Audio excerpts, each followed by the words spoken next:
Je voulais savoir comment vous êtes arrivé dans cette aventure. Est-ce que c'est vous qui avez porté ce projet ou c'est une commande qu'on vous a faite? Alors c'est le Lions Club d'Antony qui est venu voir mon ancienne école de bande dessinée, qui était à Antony, qui s'appelle l'école Jean Trubert.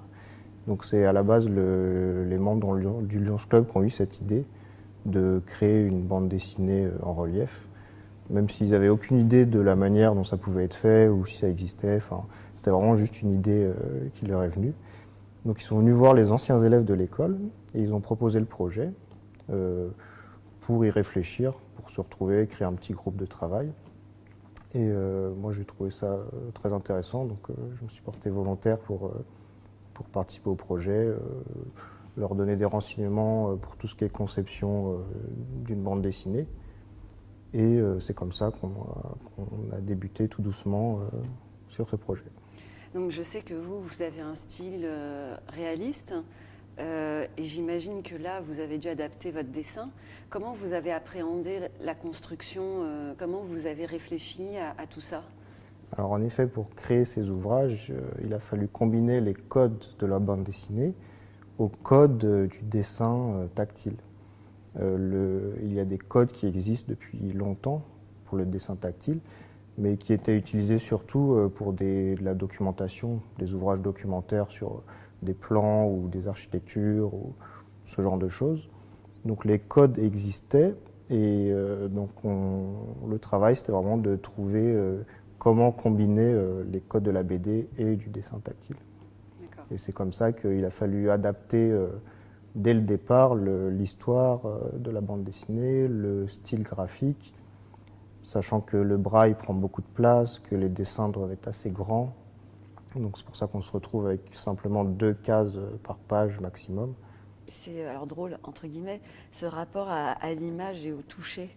Parce que là, vous faites des choses où vous vous dites, bon, les gens, ils ne vont pas voir ou très peu voir, quoi. Comment je peux leur passer l'information? C'est sûr que dans la conception d'ouvrages en relief, ou de dessins en relief, ou d'objets en 3D, on ne réfléchit pas du tout de la même manière. En effet, on ne pense pas visuellement, on pense vraiment tactilement. Au moindre détail, on se dit comment ça va rendre tactilement, est-ce que ça va être compréhensible, comment je vais séparer les objets. Donc c'est vraiment en effet une démarche tout à fait originale. Alors donc du coup, je me suis renseignée. Donc j'ai vu que Delcourt avait sorti une BD pour personnes malvoyantes et aveugles, ainsi que, je crois, une maison d'édition au Danemark. Mais ils ont toujours un support audio, ce qui n'est pas le cas de cette BD. Est-ce que vous pouvez me dire pourquoi vous avez décidé de ne pas faire de support audio? Alors en effet, il y a eu quelques tests de bande dessinée en relief. Il y a eu par exemple une adaptation d'Astérix et une adaptation de Gaston Lagaffe. Et c'était des ouvrages intéressants. Astérix, il y avait un gros lexique en fait à apprendre avant de pouvoir déchiffrer la BD. Donc c'était un peu compliqué, c'était intéressant mais un peu compliqué.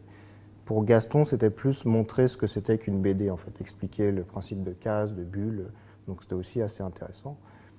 Et du coup, en effet, nous, ce qu'on voulait, c'était vraiment retrouver le principe de la BD classique, où on peut lire l'ouvrage tout seul, du début à la fin, sans avoir besoin d'un lexique ou d'un CD audio. C'est pour ça qu'il y a eu une grosse réflexion sur le scénario, sur la mise en scène, pour que les textes, les bulles, aident à comprendre ce qu'on retrouve dans les images. Donc il y a aussi les bulles qui guident, la pointe des bulles guide vers les personnages qui parlent.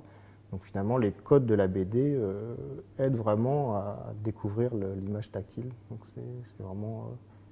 Donc une personne malvoyante ou aveugle peut lire toute seule sa BD et aussi être accompagnée par une personne valide. C'était un but, c'était un objectif du Lions de aussi partager entre personnes valides et personnes non valides. Oui, c'est exactement ça, vous avez trouvé le mot, c'est le partage.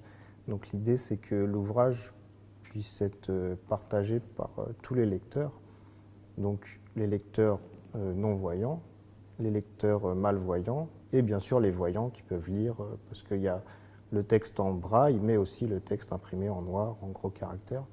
Donc les proches peuvent accompagner les lecteurs déficients visuels.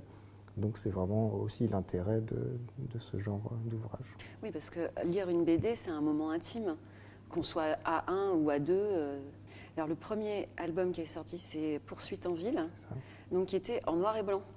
Voilà, donc le premier ouvrage, faut un peu le voir comme un prototype, parce que c'est vrai qu'on était parti sur le noir et blanc, avec une reliure qui est assez basique. Et c'était vraiment un test, on ne savait pas trop où on allait, donc on s'est un peu laissé guider aussi par les professionnels du domaine. Et on avait choisi le noir et blanc parce que techniquement, les plus gros contrastes, on les obtient avec le noir et le blanc. Donc en théorie, pour les lecteurs malvoyants, c'est l'idéal. Mais après, plus tard, sur cet ouvrage, on a fait des tests en couleur, sur quelques pages, et les résultats ont vraiment été unanimes. Toutes les personnes malvoyantes ont préféré la couleur, parce que ça apporte de l'information, ça apporte de l'émotion. Donc on a été assez surpris, parce que techniquement, on ne s'attendait pas à ça. Et c'est pour ça que ça a été très logique pour le deuxième ouvrage de le faire tout de suite en couleur. Il n'y a pas eu de doute là-dessus. Donc là, vous travaillez au 3e normalement, C'est ça. qui va être là pour un public adulte. Voilà, c'est vrai que le premier ouvrage prototype Poursuite en ville, on a essayé de faire quelque chose un peu tout public sur le thème de la ville, pour découvrir un petit peu tous les éléments qu'on peut croiser dans la ville, les personnages, les bâtiments, les véhicules. Pour le deuxième ouvrage, on a été plus spécifique, donc c'est le Jardin du Ninja, c'était vraiment pour le public enfant, adolescent, c'était un thème qui est à la mode, qui plaît, donc on a été plus ciblé. Et pour le troisième ouvrage, en effet, on veut essayer de toucher un public plus adulte, jeunes adultes, adultes. Donc on a choisi le thème du personnage Sherlock Holmes, avec une intrigue, une enquête, qui sera un thème un peu plus sérieux que les deux ouvrages précédents. J'ai vu sur votre portfolio donc, des dessins, ce que je vous disais tout à l'heure, très réalistes et tout. Là, vous avez simplifié votre trait, c'est normal, Oui. puisqu'ils sont obligés de toucher. Mais peut-être qu'au fur et à mesure, vous allez un peu plus complexifier votre dessin. C'est vrai que c'est possible. Au niveau de la technique de l'impression, on peut faire des choses très détaillées. Après, c'est vrai que c'est plus après la limite de la sensibilité des doigts.